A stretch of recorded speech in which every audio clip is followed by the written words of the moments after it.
It's time for the Rick Smith Show. Now, here is the voice of the working class, Rick Smith.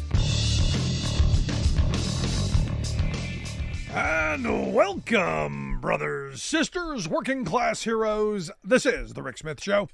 Thanks so much for being here today on the big program. Lots to get to, lots to talk about. Looks like possibly, maybe, could be a settlement in East Palestine as Norfolk Southern has agreed to a $600 million settlement. I gotta tell you, sounds like a lot of money. Big money. $600 million sounds like a big chunk of change. But once you divvy it up, I don't know. Now, if you remember, February last year, you had a train derailment. Several cars spilled what some describe as a cocktail of hazardous materials. That caught on fire. Days later, they blew up, 5 tankers of vinyl chloride, and then burned all the toxic chemicals away. And we all remember the images of the plumes of smoke and the just a scene that you never thought you would see in this country on purpose. And look, there's a lot of questions on why they did this, given the fact that we're now finding out more and more about, the rationale doesn't seem to be holding water. The report from the NTSB will be available, I guess, in June, so we'll see from there. But you had, anywhere between 1,500 and 2,000 residents who were evacuated, and more people, were affected by this. So for me, let's say it's 2,000 people. That simple math is about $300,000 a person. I don't know that's enough. Given the fact that people's homes and their property are you moving to East Palestine? And then the health effects and all the stuff that comes with it, considering that residents are still suffering from respiratory ailments. On Facebook, I was looking at one of the sites where people are still talking about these weird rashes they're getting, kids having nosebleeds, all of this, unexplained. Don't know where it came from. It just bad luck, I guess. No, and this isn't funny, but that could be the argument. Well, we're not finding anything. Now, what I found interesting as I was reading through some of the stories on this is Norfolk Southern said the agreement, what they agreed to, if it is approved by the court, would resolve all class action cases within a 20-mile radius of the derailment. And it would also solve all of their problems for residents who, choose to participate in this personal injury part of this within 10 miles. I don't know if everyone else is, you're just on your own or what. But this seems, seems like a big idea, a big thing. Considering that you're talking about, a good-sized little town and all the little larger towns and all the little areas around it. $600 million, it sounds like a lot. The part that stuck with me is you go, the money doesn't sound like enough, especially when you're talking about this is a company that just in the first 3 months of this year had $3 billion in revenue. And even if they pay this $600 million, would still have over $213 million in profit for the quarter. So this is a little bump in the road to the profitability game. But the part that grabbed my attention is, the settlement doesn't hold them liable. There's no admission of liability, no admission of wrongdoing, our bad, not even, hey, we're sorry. And are you surprised? I guess that becomes the next question. Are you surprised that corporate America not really held accountable? The $600 million, trust me, we're going to pay back in multiples over the next several years, as they'll just jack up the price a little bit to cover their costs. There's no pain. There's no punishment. There's no one going to jail. There's no one being brought into the public square. And you can make the argument the CEO maybe a little bit, but because evidently there's an activist investor who's trying to oust the CEO of Norfolk Southern, this Shaw guy, who you go, shouldn't this be part of the I don't know. But I do find it interesting that the article did talk about the fact that Joe Biden never declared the town a disaster. And look, he's taking some arrows over this. People are still a little sore. And as I understand it, I think this kind of declaration's only been used once by the EPA, and that was in much, unfortunately, a much worse context. But it's one of these things, as I understand it, if he does make this designation, then the taxpayers are on the hook for all future costs, which, understand, taxpayers are going to be on the hook for these costs anyway, because we never really hold these companies accountable. There's never a moment where you go, yeah, everyone was made whole.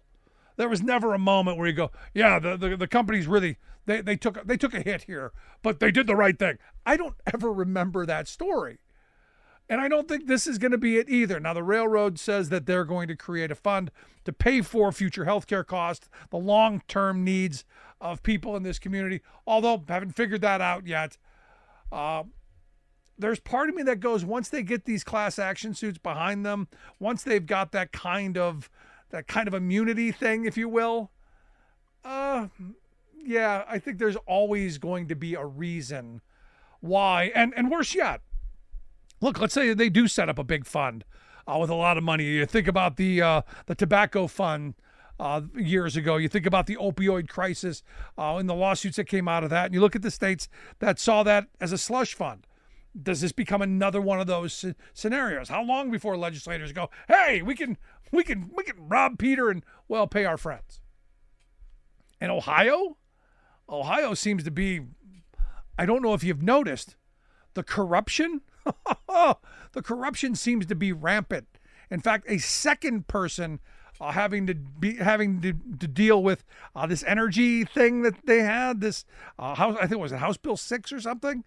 A second person has killed themselves over all of this. The first guy, he committed suicide while wearing a DeWine t-shirt. This latest guy hung himself, and no DeWine t-shirt, but with direct ties. Kind of got to wonder about the corruption going on there. So if you're in East Palestine, are you thrilled with the idea that your corrupt legislature, the Republicans controlling that state, are going to have your interests in mind?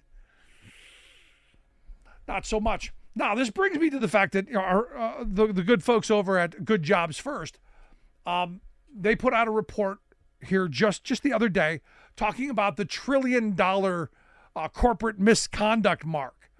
Evidently, you got corporations who have been acting badly, and part of doing business in this country is, you pay out some hush money, you pay out some, well, we're going to have non-disclosure agreements and deferred prosecution agreements and all this stuff that, well, allows corporations to get away with, in a lot of cases, serious injury and even death. As they point out, between regulatory fines, criminal penalties, and class action settlements, corporate America here in the U.S. since 2000 has paid $1 trillion. $1 trillion. Now, they said, look, from the early 2000s, it was about $7 billion a year. It has gone to well more than $50 billion in recent years. And they point out a 7-fold increase, or a 300% increase in constant dollars. They have this great thing on their website, and I highly suggest people take a look at the violation tracker over at Good Jobs First, where they point out, there's a database of 127 large parent companies and how much they've paid, all of them more than $1 billion in fines and settlements over the past quarter. And look, you look at who they are. There are big financial industries. There are big pharmaceutical companies. There are the oil and gas folks. There are utilities. Looking at you, Ohio. Think about it. Bank of America, by far the worst of the offenders, according to this report. $87 billion BP because of the Deepwater Horizon. They're up there. Volkswagen because of the emissions cheating that they were doing. Johnson & Johnson because of, well, talcum powder cancer. PP&G, wildfires out west. There's been a bunch of this stuff. And, we don't get to see most of it because, well, it's shrouded in, we can't see what's in it. Non-disclosure agreements, non-prosecution agreements. But we have the ability to hold these people accountable. And I look at East Palestine. This should be one of the places where you go, yeah, let's hold them accountable. Let's do that now. Interesting. Want to hear your thoughts? Email me, rick@thericksmithshow.com. I'm going to take a quick break. David Madland from the Center for American Progress is going to be here. Back after this. We are AFGE, the American Federation of Government Employees. We represent 700,000 federal and D.C. government workers who are the vital threads of the fabric of American life. We support our nation's military. We take care of our nation's veterans. We protect our nation's borders. We respond to our nation's crises and natural disasters. We provide services to our nation's seniors. The American Federation of Government Employees. We work for America. We are AFGE, the American Federation of Government Employees. We represent 700,000 federal and D.C. government workers who are the vital threads of the fabric of American life. We support our nation's military. We take care of our nation's veterans. We protect our nation's borders. We respond to our nation's crises and natural disasters. We provide services to our nation's seniors. The American Federation of Government Employees. We work for America. Welcome back to the Rick Smith Show. Now, here is Rick Smith. So last week, some really good job numbers. What was it? 303,000 jobs created in the month of March. A lot of construction, a lot of healthcare, some government jobs. I'd like to have seen more manufacturing jobs, but 6,500 auto worker jobs. That's good stuff. All the messaging I see, economy going in the right direction. We're moving slowly but surely forward. Wages are ticking up. Inflation, well, still struggling with that. And I fear that if the Fed lowers rates, what I'm hearing, housing could go up. We'll see. But the message coming out of this is we're going in a good direction. The economy's not bad. I understand working people are not maybe seeing enough of it. But we can organize our way towards that. But here to share some thoughts on what is the economy doing? What is the actual messaging? I've asked David Madland to come talk with us. He's a senior fellow over at the Center for American Progress, AmericanProgress.org. He's also the author of Reunion: How Bold Labor Reforms Can Repair, Revitalize, and Reunite the United States. David, thanks for taking time for us. Rick, thanks. A pleasure. Always glad to be with you. So this frame, the economy's terrible. Everything's falling. There's recession. I haven't heard it in a couple of days. Recession's around the corner. This doomsday naysayer kind of stuff that seems to be prevalent everywhere. How is the economy doing in your estimation? Yeah, by most measures, the U.S. economy is doing really well. Job growth has been really strong. Hundreds of thousands of new jobs every month, consistently for many, many months. Unemployment near record lows. Our GDP growth really quite high. Inflation still a little bit elevated, but declining well below it was just a year or so ago. And these are just sort of compared to the U.S., but also when you compare us internationally, very strong, much faster recovery from the COVID recession than pretty much any other country.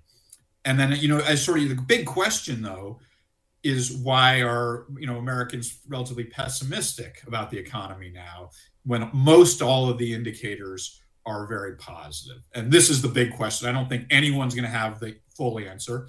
I've got some thoughts that I want to get into with you about it, but most signs are really pretty good. The one, and this is, I think, a big one, is wages are just now starting to grow, adjusted for inflation, and it's been a little while since they've really grown. Yeah, but as I've been saying, David, that's been a problem for the last 40 years. And I don't know if we're just now discovering that, wages have been stagnant for a very long time and families have been struggling. I don't know if this is a remnant of all of that, or if it's just that we're constantly inundated with right-wing messaging that, Biden's screwing everything up. And if Biden's done it, it's got to be bad. If the Democrats have done anything, it's got to be horrible. And of course, the sky's falling, and you're going to lose. You're going to lose everything because of this. We've been sold this kind of constant barrage of messaging, when in fact the reality is jobs every month keep going up. Unemployment under 4% for in one more month will have tied the record of all time from when they been keeping records. I mean, for all intent and purposes, we should be dancing in the streets. Yeah, well, not almost. I think if things continue, we should be dancing in the streets. We're not quite there yet, which gets to, the reasons why. You mentioned, I think, two of the really big ones. This sort of partisan polarization that no matter, if the economy is doing really good and the Republicans in office, Democrats aren't going to give credit. And if the economy is doing really well and Joe Biden's in office, Republicans are less likely to give credit. That's very true. The other, as you mentioned, is wages have been stagnant for most of the past, 4 or 5 decades, only a few periods where they've had any real growth. And so there's this long bubbling frustration that I think really came to a head during the COVID recession, because workers were deemed essential, but their wages were still, stagnant. They were called into unsafe conditions, and their CEOs were getting record salaries and corporate profits at record highs. So I think there's that simmering, long-standing frustration. But I also think, there's this element of reality too, that inflation really undercut wage gains for a couple of years for a lot of workers, and we're just now back on track. The inflation was caused by the supply chain bottlenecks from COVID. That, again, U.S. inflation is below the rest of the world now. We're much, much better off, but it's still left people's, feeling more squeezed. And the real wage gains that's above inflation are just for the past, several months really kicking in. So if this continues, I think people will actually feel a pretty good economy and say, you know what, things are going in the right direction. We can see this with the polls, that though Americans are pretty pessimistic about the economy right now, it's moving upwards as real wages are increasing. Yeah, and I've been arguing that, the more we see that out of policy that is being actually done, like for instance, I was just driving, up 11 and 15 in our neighborhood, and there's a sign on the side of the road that, hey, this project brought to you by the Investment Act. By Biden policy, that this is because of the infrastructure bill. This is happening only because of that. We needed it, but this is where that money's going. So I think as people become more aware of the investments that are being made and the policy choices that were made, I'm thinking, or at least hoping, that they'll go, hey, this is not bad. Maybe we should do more of it. Yeah, I think that's the plan is, to understand why is the American economy doing really pretty well, especially compared to most others. And I think a big part of that are these major investments that President Biden has passed. Infrastructure, the big one, where we're finally going to start repairing bridges and roads and the massive investments. And those are just now starting to get underway. It takes a little while. When they talk about some project, they talk about shovel ready. Well, the big ones that really need to get done, there's real planning behind it, and it takes a little while to do that. Similarly to a lot of the projects that are being funded under the Inflation Reduction Act or the CHIPS and Science Act, which are to spur investments in electric vehicle production and computer chips, for example. These are private companies that they're going to get incentives from the government to do this. And they need to create their own structure and plan. It's like, hey, we're going to build a new factory. Well, it's not just shovel ready. It does take a little time. And we're seeing now those projects starting to get underway. And I think that gets to your point of there'll be the macro evidence that the economy, if wages continue to rise, that people will feel good, but also that they'll be around the corner. They'll look and they'll say, hey, this factory's under construction. This road is being repaired, and I understand why it's happening. I think that is the best and the most likely scenario for what could happen, because generally, and the research is really pretty clear, that when the economy is doing well, people are more likely to reward the politicians who were supportive of those policies that helped the economy do well. Yeah, but here's the weird thing. You know, I keep seeing stories of all these people who voted against the infrastructure bill taking credit for the things that came out of the infrastructure bill, which I find really funny. Well, who wouldn't want to take credit? People like, this is, infrastructure is about, we are a polarized society, and yet infrastructure, bipartisan support. Everyone likes it on the ground. The voters who are Republican or Democrats do want roads that function. They want to be able to get around. They want goods to be able to get to market faster.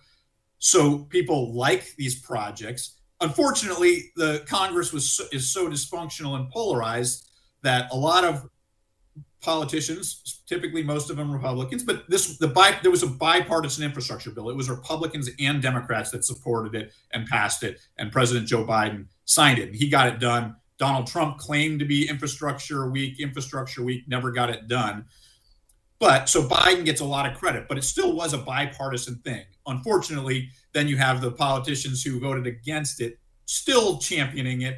But you can sadly, I think we find out you can get away with a lot because it's hard for voters to really follow and know that, hey, my elected official didn't actually support the underlying bill. They're just now championing the projects that are happening. And that's where all of we've had this conversation. This is where things like unions really come into play, because they help educate voters about what's really going on. It's not, most of us don't spend our lives following the political details, and we need a little help to sort of navigate who's telling the truth here. And groups like unions can really help us do that. No, this is what we've been saying for a very long time. And these projects that are being built, they're hopefully being done with project labor agreements. They're done with union wage labor, so that the benefits of those projects actually do trickle down to local communities. In fact, one of the things we're putting together right now is, back in 2022, we did a version of our Working Class Heroes radio tour, and we went to places that used to have manufacturing factories in there that were part of that community, that community was known for, that created the employment that then supported the rest of the community. And you went to these places and they're struggling. That major employment driver isn't there. And now you have all of these societal ills. In this iteration of our tour, we want to go to the places that are going to be the next generation of communities that are going to have these factories or these industries that are going to be the driver of prosperity for working people because of the policies of this administration. Because I think we need to be talking about that. We need to have sound policy, smart investment, if we're going to rebuild a prosperous working class in this country. Or any thoughts? Yeah, I think it's great that you're planning to go and actually talk to the people in the communities that are being impacted by these big projects. And I think that, I've done a little bit of research around this kind of topic too.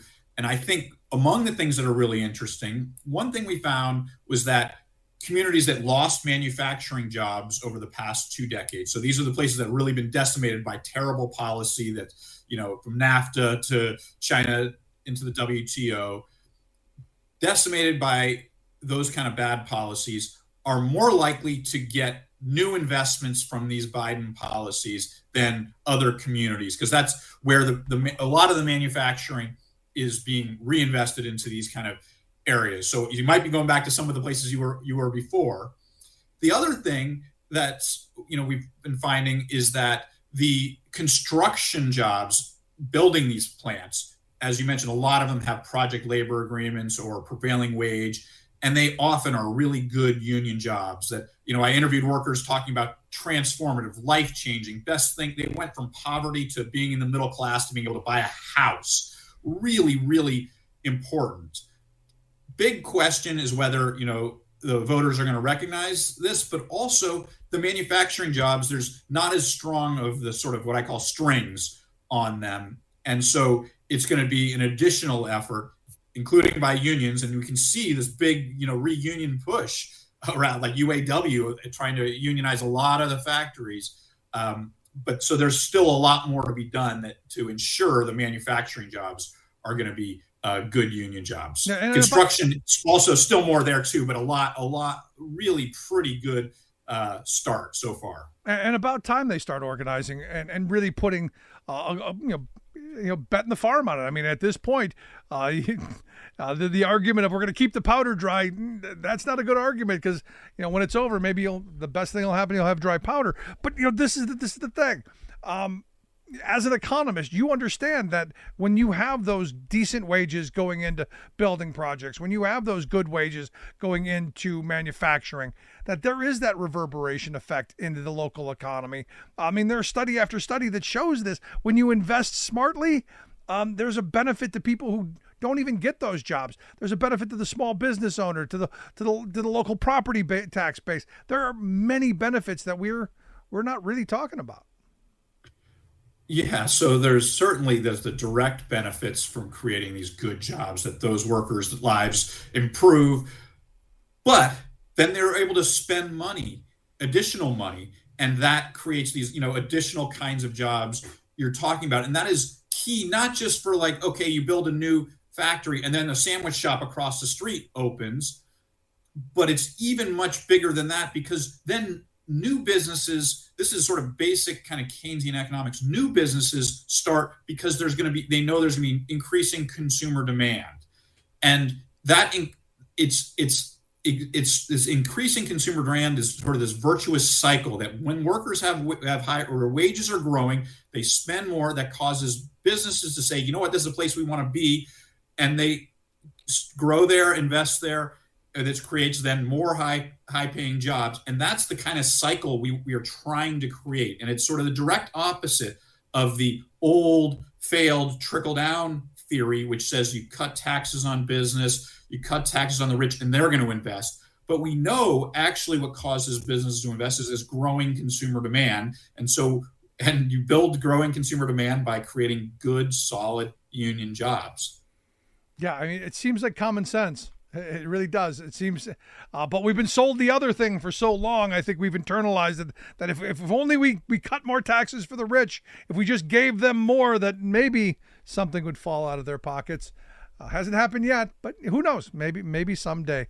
But David, I appreciate the time as always. Good stuff. I'll look forward to talking to you again real soon. Rick, thanks very much for having me. David Madland, Senior Fellow at the Center for American Progress. Want to hear your thoughts. Is there a project in your neck of the woods that maybe we should be stopping by and talking to people at? Email me, rick@thericksmithshow.com, because we want to come and visit you, especially if we visited you last time. I want to hear it. Back after this.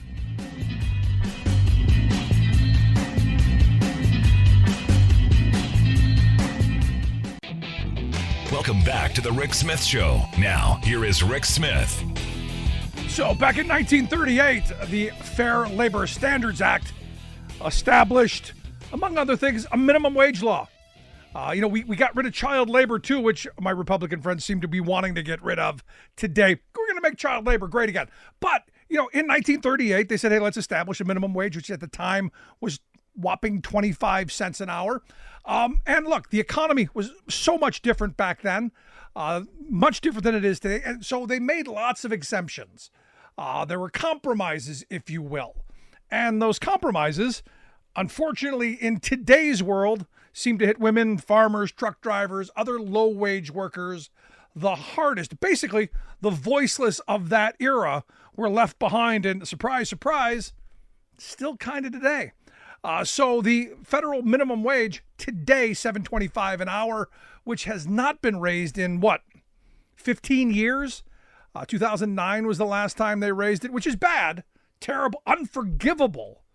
But you look at the tipped minimum wage, $2.13 an hour. That hasn't been raised since the 90s.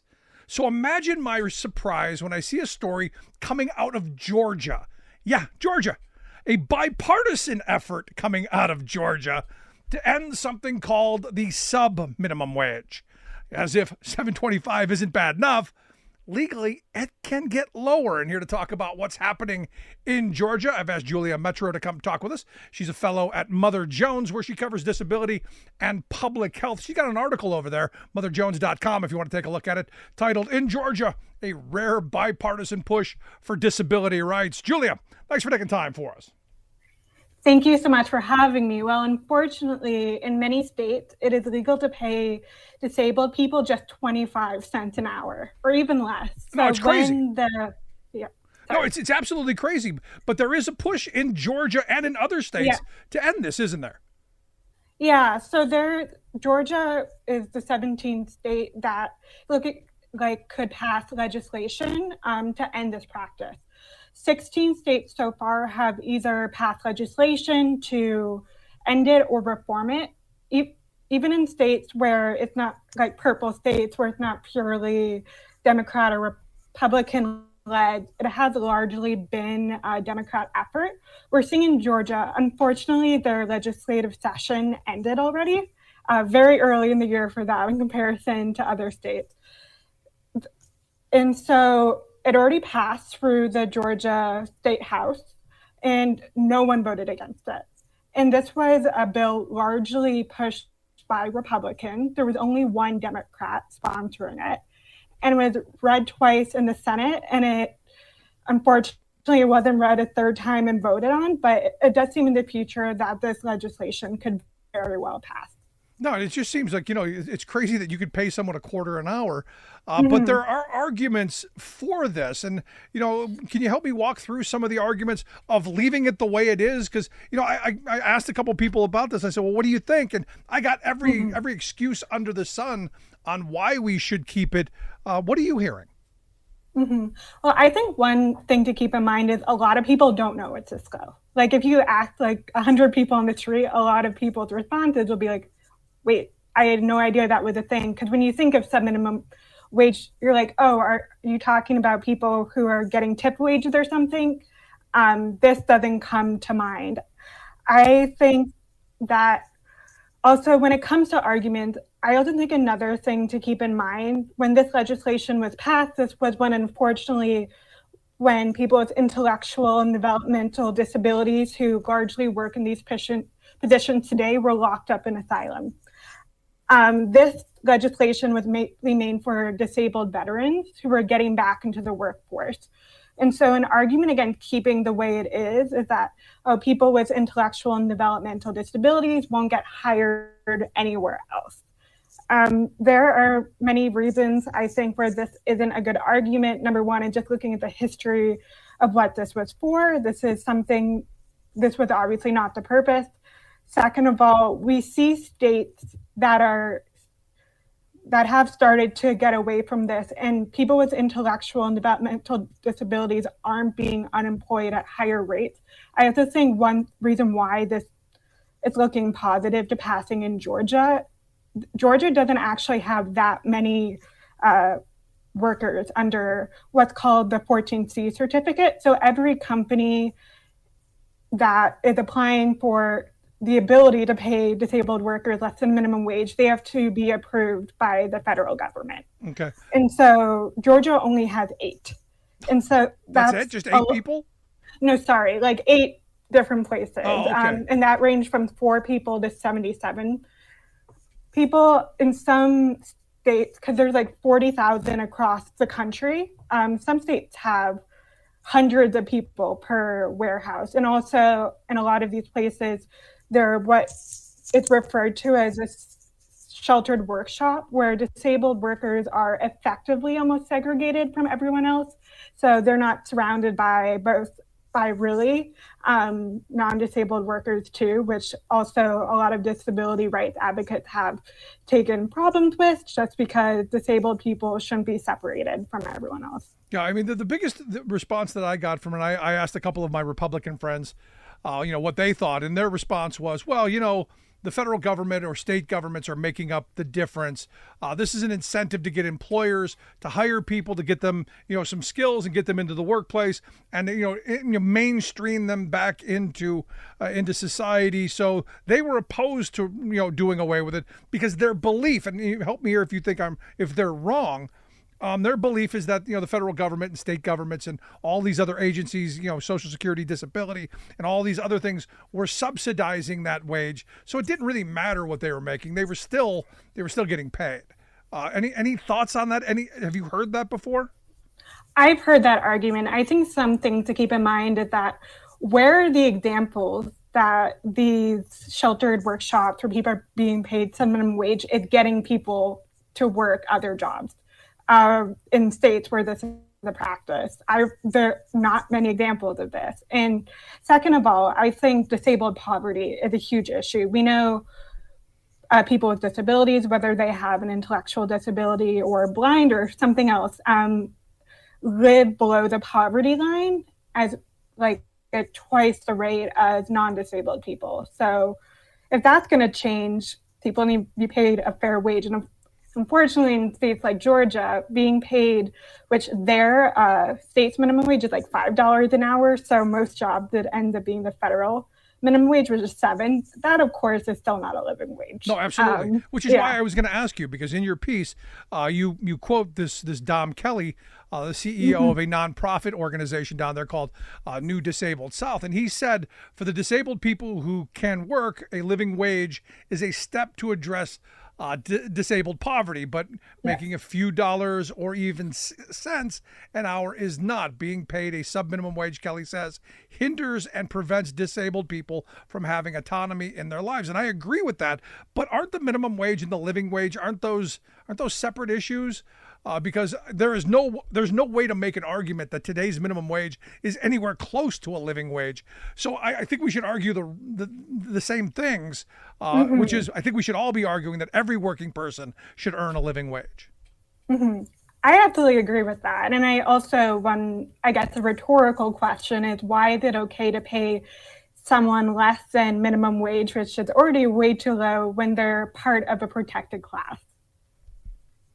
No, I'm right there with you. Why should totally they get rhetorical. cheated? But I go back to what was told to me earlier, which is this idea that someone's subsidizing it, that they're making this incentive, that the employers will hire someone who may not have had an opportunity to get that job because of the subsidy that governments, state, local, federal, whatever, are giving them. Do you find that to be something that you're hearing? Because I'm not the expert on this, but I think it's a valid argument.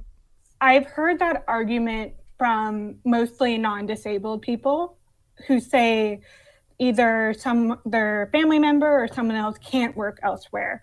We know that there are companies in other states that have specifically worked to accommodate workers with intellectual and developmental disabilities. And I mean, a huge one is Microsoft. I know one of the things they're hiring people with intellectual and developmental disabilities for is to work in some of their cafes. And so that doesn't mean that, and of course, whether you not have a disability, that's the case for everyone. You won't get hired for every job, but that's true with everyone, and not everyone can do every job. Correct. So we definitely know there are transitions in other states, and also having a job where it's, let's just say you're boxing something or something else, that might not even be the best job for you, that you can succeed in. And these are the jobs. And of course, if someone's happy doing that job, doing that well, that's great. I think there's a lot to say about the concerns of automation taking away those jobs. So fair criticism as well. No, there's a lot to this. And look, at the end of the day, my true north, Julia, has always been every job, no matter what it is, no matter what skill level it is, every job should be respected. Every job has dignity, and every job should be able to put food on the table and a roof over your head. So for this seems like a step in the right direction. My fear is, as some have told me, it's that, the good intentions rule, that, you want to do the right thing, but sadly could end up in somewhere worse. Are there examples of states who have done this and gone in this direction where there is data that says, no, this worked perfectly. These people got the jobs they needed. They got raises. They were able to move forward. Are there examples of that we can look at? Yeah, there's absolutely examples. I would say it's mostly looking at companies that have shifted models, even in some states. I believe it's a company called Melwood. It's a company where they used to pay workers a minimum wage, and now they don't. And the company is still doing well. And so we're definitely seeing examples where things are changing, and people with intellectual and developmental disabilities are finding work elsewhere. Excellent. No, because here's the thing. Look, if you could pay a CEO, a gazillion dollars a year, or 400 times what the average working person is, I can't imagine what that would be for someone getting the sub minimum wage. A couple thousand times. So for me, it's just about basic dignity, and fairness. So finally, lastly, I want to get your thoughts on: isn't the rule of the land already making reasonable accommodations for people with disabilities? Haven't we had a law on the books that I lobbied for back in the 90s to get George H.W. Bush to pass? Something about Americans with disabilities. Don't we already have this? Yeah, and that also brings back to another point in my article.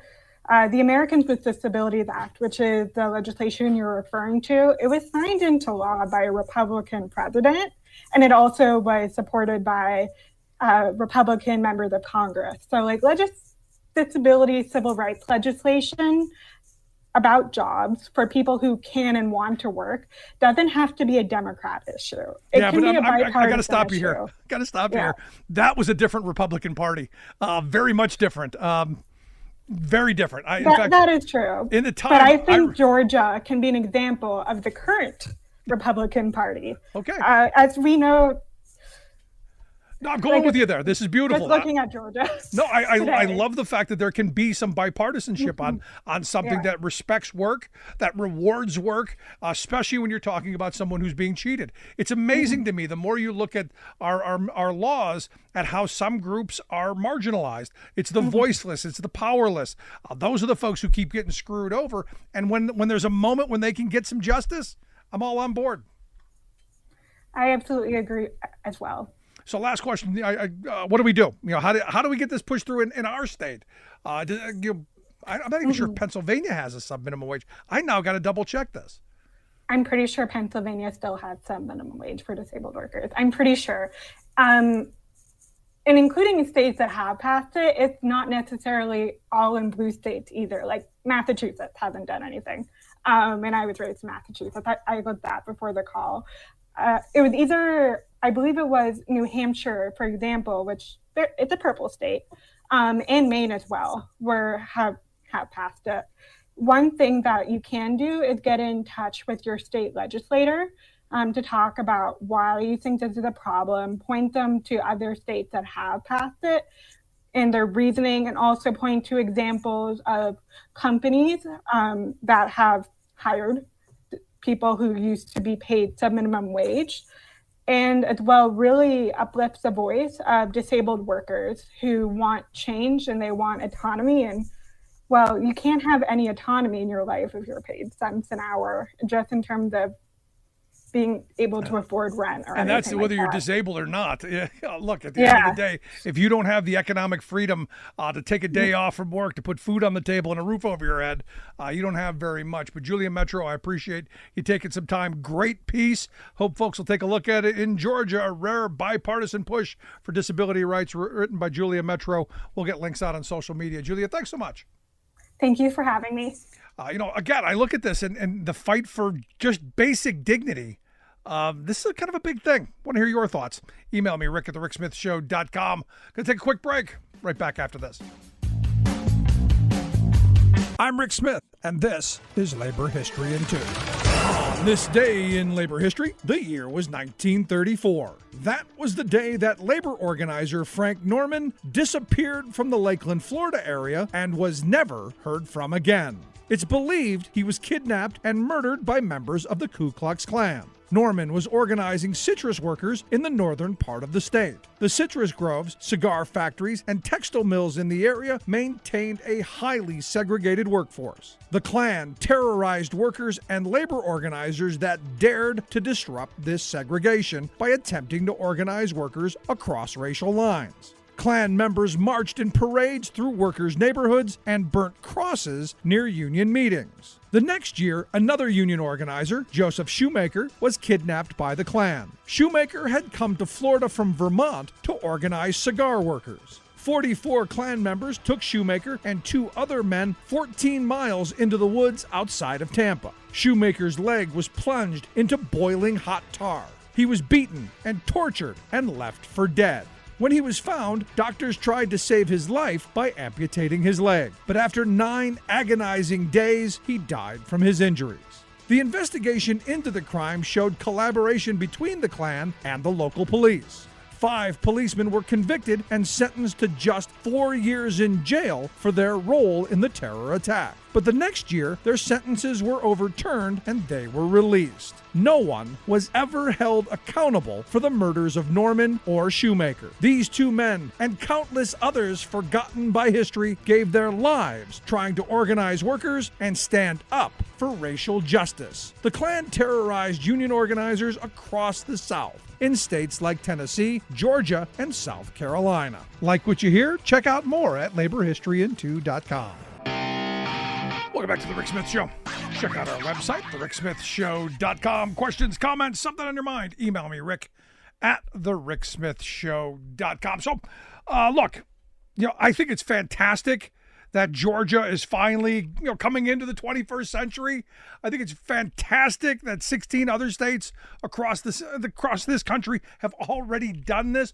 I wish it were more. I wish we were fully in the 21st century. But the sad reality is, and this is where, again, Georgia's shocking me, that you've got Republicans going, hey, we should add some dignity to that work, instead of doing what they have been doing for, most of my entire life, which is destroying working conditions for working people. I say all the time, Republicans hate working people. Look at what they do. Look at the policies they pursue.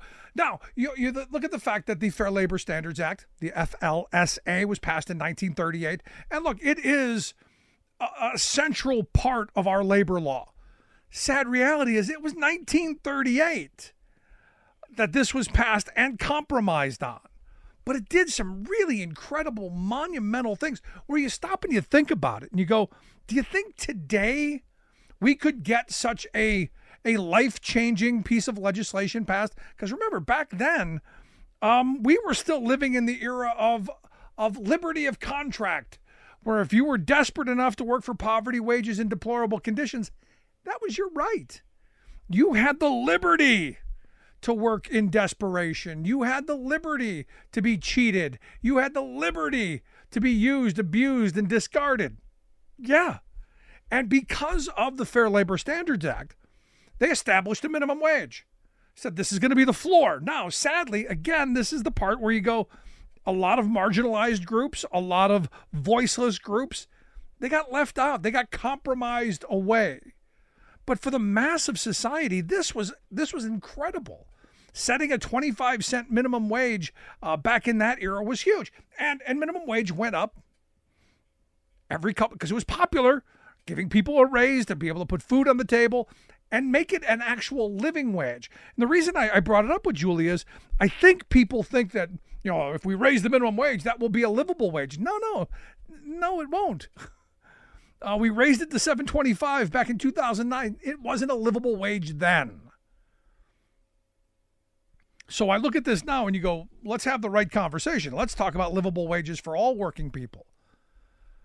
But the federal minimum wage was set in 1938. And again, we can fix the problems with this and we start moving towards. Also, the Fair Labor Standards Act established overtime pay.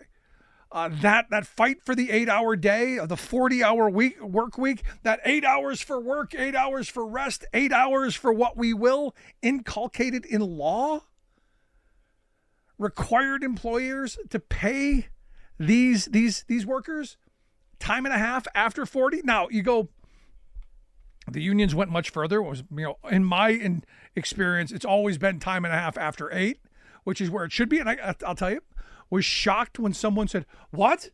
Overtime after 8 hours? Yeah, that's the way it should be. This way, one, respects your time. You're not always going to be working 10, 12 hours a day at the beginning of the week, and then, well, we don't have anything for at the end. And rewards work. Also, the Fair Labor Standards Act, which, again, under attack. Remember, most Republicans of the era not thrilled with this. They liked children right where they were, working in the mines and in the factories. The FLSA included provisions to protect minors from being exploited in the workplace, restricted and limited the number of hours that they could work in the workplace, the kinds of jobs that they could do, which right now, again, as I say, Republicans hate working people. Look at what they do. They want your kids back in the workforce. They want mom and dad competing with junior in the workplace because it's good for profits, good for corporations. Also, it put into this idea of equal pay for equal work. It sought to end gender bias. And you go, but Rick, it's this is how it is today.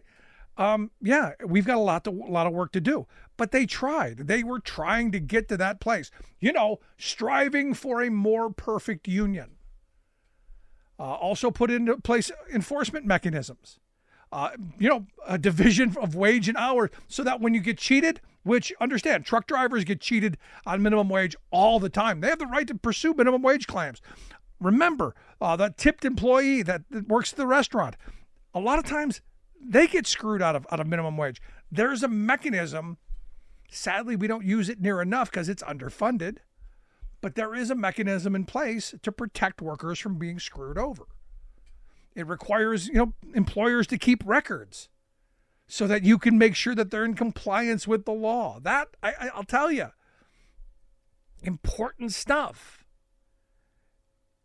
And it prohibits retaliation. Now, I don't think, again, it goes far enough, as most of our laws don't, because it was always a compromise. We've got to cater to the business-friendly crowd. Now, does it exempt certain workers? Yeah, unfortunately it does.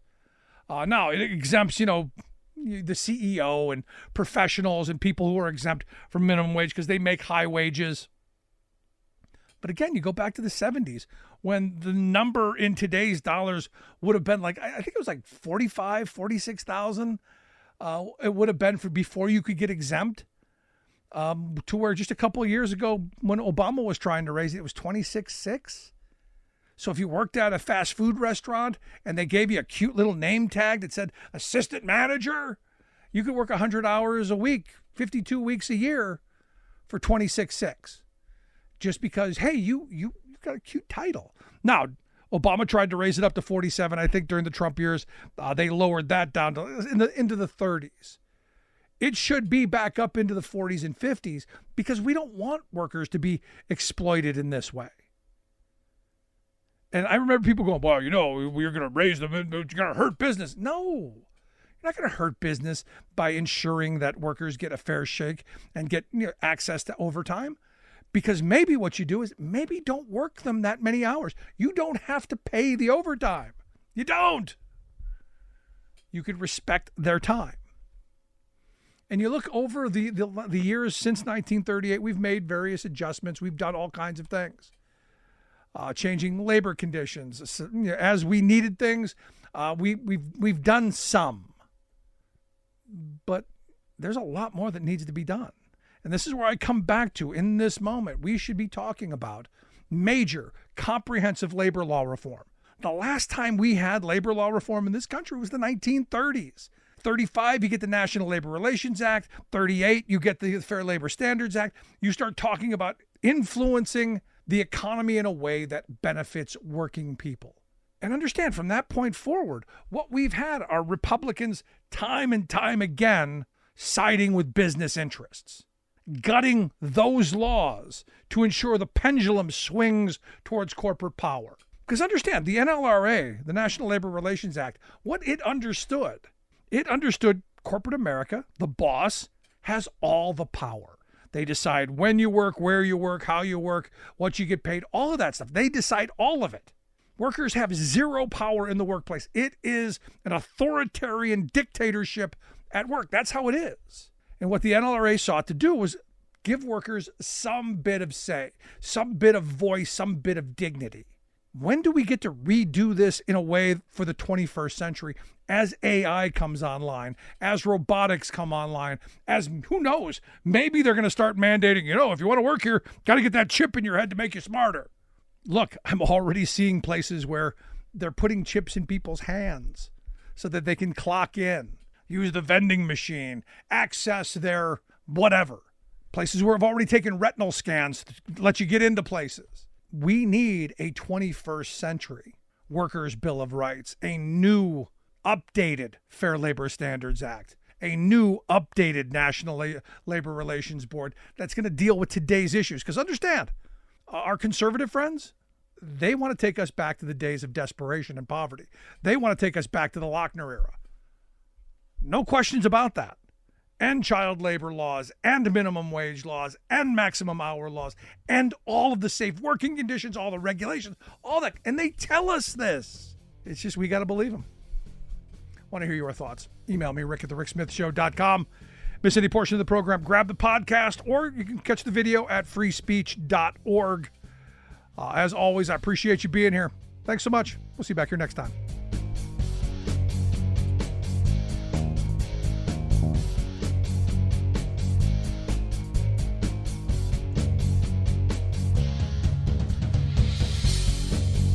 You've been listening to The Rick Smith Show. Email Rick at rick@thericksmithshow.com. Until next time, this has been The Rick Smith Show, where working people come to talk.